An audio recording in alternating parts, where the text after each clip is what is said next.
फिर किसी ने पूछा, अच्छा एक शरीर छोड़ के दूसरे में जाता है, दूसरा छोड़ के तीसरे में जाता है, फिर चौथा, पांचवा, दसवां, ये बार बार जन्म होता रहता है, ये कब तक चलेगा चक्कर?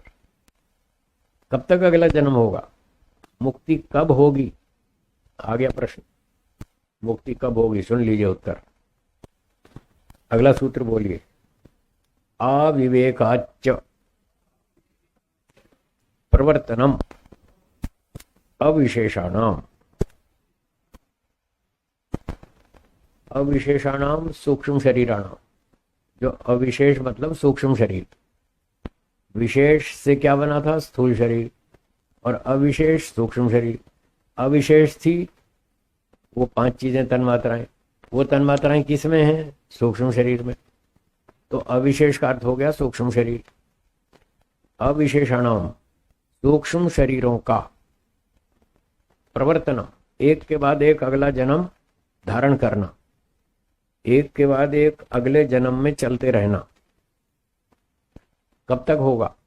अविवेकात्, जब तक विवेक न हो जाए तब तक होगा। जब तक विवेक नहीं होगा, तत्व ज्ञान नहीं होगा, तब तक अगला जन्म चालू रहेगा। देखो साफ साफ लिखा है, जब तक तत्व ज्ञान नहीं होगा तब तक अगला जन्म चालू रहेगा, और ये सूक्ष्म शरीर आत्मा को अगले अगले जन्म में धक्के खिलाता रहेगा। जब विवेक होगा तो क्या होगा? विवेक मतलब तत्व ज्ञान, 3 पदार्थों का वास्तविक ज्ञान, ईश्वर, आत्मा, प्रकृति, इन तीनों का जो तत्व ज्ञान, वास्तविक ज्ञान, इसको विवेक कहते हैं। जब विवेक होगा तो ज्ञान के शुद्ध होने से कर्म और उपासना भी शुद्ध हो जाएंगे। 9वें समोल्लास में आप पढ़ चुके हैं, सत्यार्थ प्रकाश में। ज्ञान शुद्ध होगा तो कर्म शुद्ध, उपासना भी शुद्ध, तीनों शुद्ध हो जाएंगे। जब तीनों शुद्ध हो जाएंगे वैराग्य हो जाएगा, वैराग्य होगा समाधि लगेगी, समाधि लगेगी ईश्वर से ज्ञान मिलेगा, ज्ञान मिलेगा तो अविवेक का नाश हो जाएगा, अविवेक का नाश हो जाएगा, मोक्ष हो जाएगा, खत्म, जन्म मरण का चक्कर खत्म, अगला जन्म बंद हो जाएगा। ऐसे होगा। बोलिए।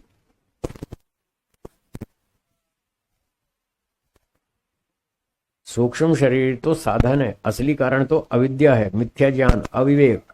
हाँ, अविवेक मुख्य कारण है। वो जब तक जिंदा है तब तक अगला जन्म चालू रहेगा, साधन के रूप में सूक्ष्म शरीर चालू रहेगा, तो वो सहयोग करेगा। यस, साधन के रूप में जैसे बताया ना, आत्मा कार में बैठ के सवारी करता है, तो वो कार तब तक सवारी देगी हमको जब तक मोक्ष की योग्यता नहीं बन जाए, तत्व ज्ञान नहीं हो जाए, तब तक ये कार हमको सवारी देती रहेगी। चलो अगला जन्म, 1 करोड़ जन्म, 2 करोड़ जन्म, 50 करोड़ जन्म, लेते रहो लेते रहो। हाँ, सूक्ष्म शरीर साथ रहेगा, वही का वही वही रहेगा, स्थूल शरीर तो बदल जाएगा, वो प्रलय तक साथ रहेगा। 2 अवस्थाओं में सूक्ष्म शरीर आत्मा से अलग होगा। 2 अवस्थाओं में, या तो प्रलय हो जाए या मोक्ष हो जाए। जब मोक्ष होगा तो सूक्ष्म शरीर अलग हो जाएगा, और यदि मोक्ष नहीं हुआ, चलते चलते प्रलय आ गई, तो प्रलय में टूट फूट जाएगा, तब आत्मा से अलग हो जाएगा। 2 ही स्थितियों में सूक्ष्म शरीर आत्मा से अलग होता है, बाकी नहीं। बाकी हर जन्म में वो साथ रहता है, करोड़ों जन्मों तक साथ रहता है। चोर का भाई चोर, दुर्योधन के सारे साथी उस जैसे ही हैं, वो उसकी सपोर्ट कर रहे हैं, वो सारे चोर का भाई चोर। हाँ हाँ, ठीक है ठीक है ठीक है। अब आगे चोरी नहीं, आगे जुआर मत खेलना। हाँ ठीक है। हाँ, नहीं बचाना चाहिए,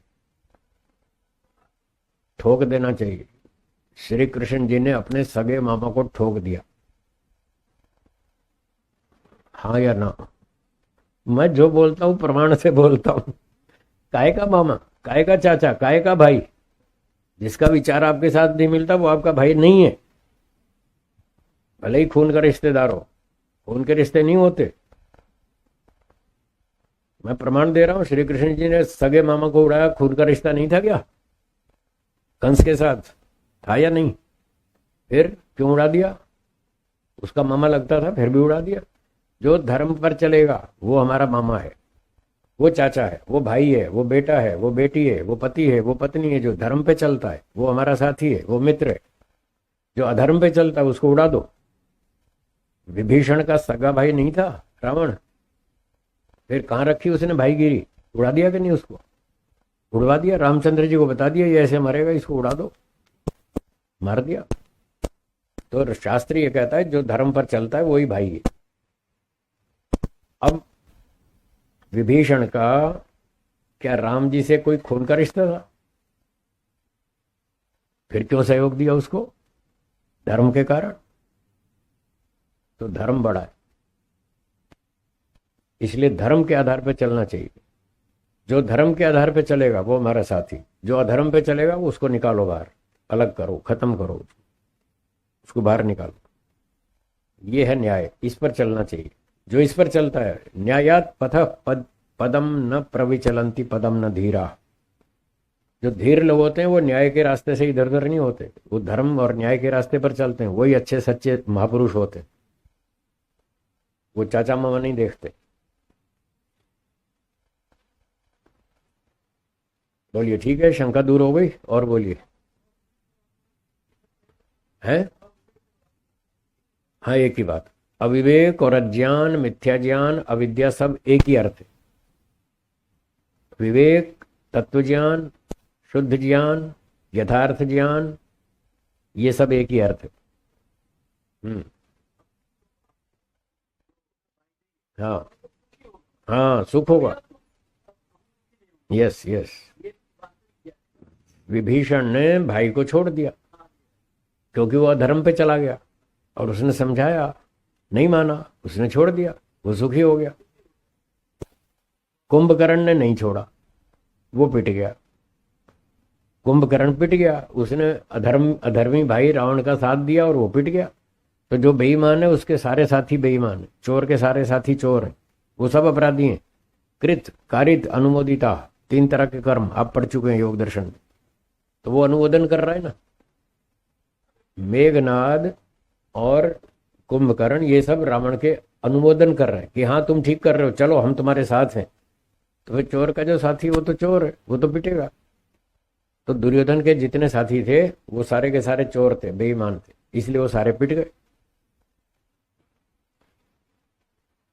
ठीक है, आगे चलें। पढ़िए अगला सूत्र।